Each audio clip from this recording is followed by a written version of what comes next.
This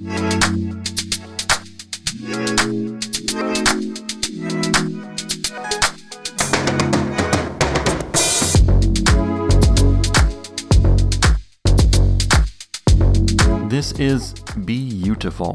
It's just, man, this is a good looking watch, to me. And I think to a lot of people, at least according to the Instagram comments on this photo I posted a few days ago. Grand Seiko has a way with design. This is the SBGJ259 and it was announced this summer in 2022. And maybe it's because the watch is relatively new that this one is a demo watch. It doesn't run. It looks and it feels identical to a functioning version, but it's frozen in time, just like all those jocks who peaked in high school. So you're not going to see the seconds hand ticking away at 10 times per second, or watch the balance spring do its little dance. And you'll just have to believe me when I tell you how the GMT function works. But I can show you that I didn't know this was a demo watch until I pulled the crown out of the case. So either it was a demo piece to begin with, or I turned it into one. That was a joke. Because this is a Grand Seiko watch with a fancy dial, of course, this watch has an official nickname, the Green Bamboo. And also because it's a Grand Seiko watch, this is limited in some way. It's not limited in numbers, no, this is not a limited edition watch, but it is limited to the United States only. I don't know why or how decisions like this get made, but I suspect that if you live elsewhere and really want this, you'll be able to find one.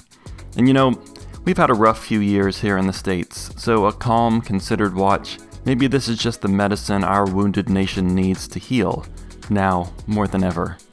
Anyway, let's start with the facts. The steel case of the Green Bamboo is 40mm across, 14mm thick, and 46.2mm long. It has 19mm lugs and a water resistance of 100 meters.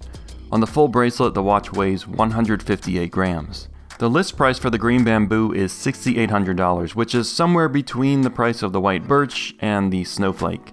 This is a very Grand Seiko watch. There aren't many mass market watch brands that have unmistakable and unique designs. Much of what you find from other large watchmakers is either a lack of design consistency or a lot of cues which are nearly the same across many companies. But Grand Seiko has its own thing, and this case is one of my favorite Grand Seiko components. This is known as the 44GS case, and it's a modern take on a case that was first made in 1967. The hallmark of the 44GS case are the large polished angled flanks that also act as lugs. And while the original 44GS case and this modern design are different in some ways, much of those nice touches are still on this one, like how the lugs end in steep angle and flat points. Man, I just adore this case. And not just from the top, from the sides there's a sweeping arc with a brushed finish along its ridge. The curve provides a really cool contrast with the flat and geometric aspects of the rest of the case. And it's this case that I like so much that might actually prevent me from owning one of these watches. These gorgeous polished surfaces, ain't no way they'd stay pristine for long. This watch has got to be a scratch magnet. I know I just need to accept scratches, I know that, man, shoot. But I think the more beautiful a watch, the less comfortable I am wearing it. Inside this watch is the in-house 9S86 movement. It's a high beat movement that ticks at 5 Hz or 10 times per second. When it's running, which this is not, but trust me, it do. The 9S86 is a GMT movement, and like most higher-end GMT functions, this is a flyer GMT. That means that the local hour hand jumps and sets the date, and the local minute hand and the GMT hand are linked.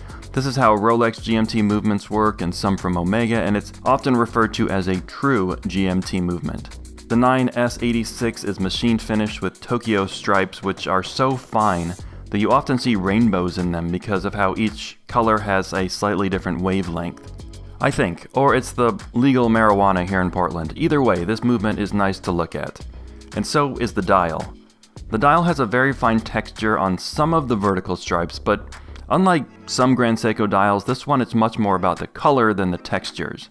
Before I even knew the nickname for this watch, my first thought was bamboo. This is very bamboo, or maybe it's more of a banana leaf, but Grand Seiko banana leaf? Maybe that's why I don't work in the marketing department anymore. As you'd expect from the perfectionists at Grand Seiko, the hands and markers are exquisite. You don't have to like how all this looks, but you gotta respect the level of detail. The hour and minute hands are hewn from a thick slab of metal, truly sword hands. Compare these hands to most hands from other brands and you'll see that those other hands are thin and bent rather than thick and actually beveled. The markers are also beveled with nearly microscopic ridges along their top face. If you own a Grand Seiko, get your money's worth and buy yourself a small jeweler's loop. There's a lot to appreciate under the crystal. The bracelet of this watch is it's good looking. I like the style. It's a 5-link bracelet with a little polishing, and I think that matches the style of the watch perfectly.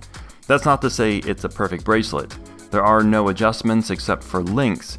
That's bogus, and the screws for this bracelet are teeny tiny little caps that give you access to the pins that hold the links together.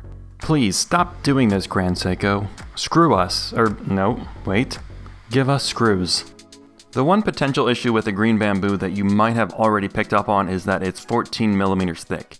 That's a hefty dimension for a relatively simple watch. On my 7-inch wrist, I haven't really had a problem with the 14mm. For me, somehow this case design feels like the thickness is actually kind of an asset, more cushion for the pushin' or something like that. But if you really like the design of this and you think 14mm is no bueno, Grand Seiko has started using the 44GS case with spring drive movements and quartz movements, like the SBGJ259 spring drive, which is 12.5mm thick, or the quartz SBGP001, which is only 11mm thick. It's also much cheaper, which, maybe this is the way that I have a 44GS case in my life. Danger, thoughts are being thought. The Green Bamboo is a very Grand Seiko watch and I like that. Not everyone will like that, and that also probably adds another reason to why I like the brand. It still only appeals to a certain kind of watch nerd or design nerd or mechanical nerd, though it kind of seems like those numbers are getting bigger every year. But it's nice to see that as Grand Seiko gets grander and broader, it's still sticking to those design principles that make its watches attractive, to me at least.